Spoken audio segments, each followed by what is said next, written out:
Hi, everyone. It's Tanya Hertz here, and we are going to be talking now about moods and emotions and how those can have an impact on your job satisfaction. So we're going to go ahead and share the screen now. And it's important to understand that when we're assessing these job satisfaction scores and saying what's the satisfaction potential, it's not always going to be the same for every person every day, because we're human beings. We have moods, we have emotions, we have fluctuations in our happiness, in our calmness, in our activation, and in our arousal. We're sometimes happy and sometimes not happy, right? And so even people who are very, very satisfied with their job are going to have days that they just are not. And those satisfaction levels are going to go up and down depending on the mood and the emotion that we're feeling. Now, when we're talking about our mood, we're something that's a little bit more enduring, more long lasting. And moods can, they are not specifically caused by any given occurrence. They typically last for a while, right? They're enduring, and they can be pleasant or not, and they can be in an activated mood or a passive mood, right? So they're characterized by those two primary um, descriptors: pleasantness and activation, and emotions, on the other hand, typically are a lot more intense.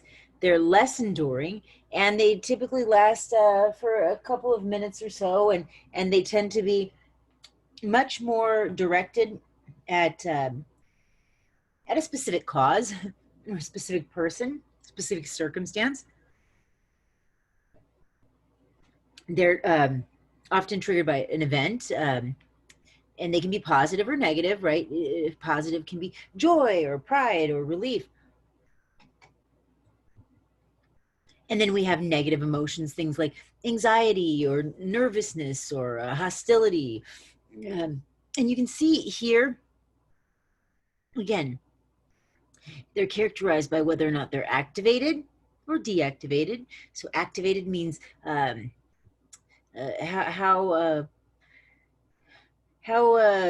energetic and how aroused, excited a person is, as opposed to being inactive, quiet, and still, right? And you can see then positive and negative.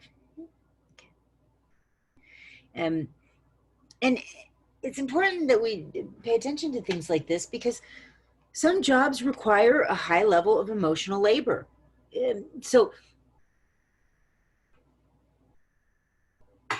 apologies, there are certain jobs that you really need to make sure that the employees are able to regulate their emotions in order to complete their job duties and successfully, and have a positive interaction with the clients. You think about the costs of having employees who are dissatisfied. Those costs are a lot more immediate and significant in service jobs where the employee has direct interaction with your consumers, with your customers, right?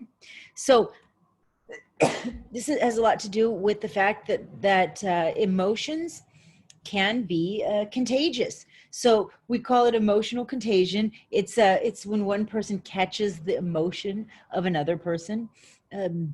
You see this a lot when you have, well, very often you can get to the bottom of whether or not the employees are happy in an organization. Typically, you can see clusters around negative or hostile people in an organization who are causing the dissatisfaction and the unhappiness in the organization.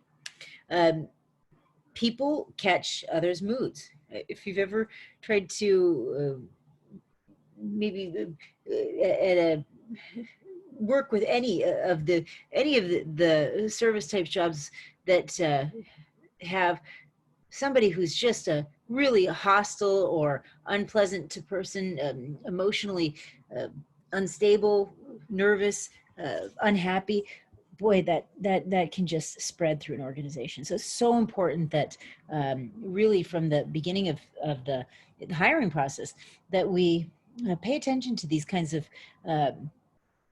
emotional intelligence is particularly in service jobs, and as it is often as or more important than cognitive ability when you have people who are working, like I said, one-on-one direct with the public. So how important is job satisfaction? Why do we care? Even if we could care less and we're heartless automatons, all you care about is money. Well, no, you still need to care about job satisfaction. You need to care about your employees' happiness, because there are correlations between job satisfaction and the two primary outcomes that we look at in organizational behavior and human relations are job performance and commitment, organizational commitment. So job satisfaction, there's a moderate positive effect on job performance. By that we mean people who are satisfied, who have higher levels of satisfaction in general, tend to also be better job performers. They have higher levels of task performance. They have higher levels of citizenship behaviors. Remember citizenship behaviors like helping and boosterism and positive behaviors for the organization, and they have lower levels of counterproductive behavior. Remember, counterproductive behavior include things like theft and dishonesty, incivility, gossiping, things like this, right? So it's important. If we want good performers, we want satisfied employees. And I think you can think about it and it makes sense as to why. And job satisfaction also has a strong positive correlation with commitment. So people who are satisfied at work, they're happier at work, they tend to have higher levels of effective commitment. So do you remember effective commitment? What is effective commitment? That's when you stay with an organization because you want to, right? You want to be there, right? They also have higher levels of normative commitment. Normative commitment is we stay at an organization because we ought to or should, right? We have a sense of obligation. Now, there is not as strong of a correlation with continuance commitment. And remember, continuance commitment is staying because you need to. And I think that makes sense, right? Whether or not you're satisfied, if you need to stay at the job, you need to stay at the job. But so by and large, though, large correlations across the board. Satisfaction is important.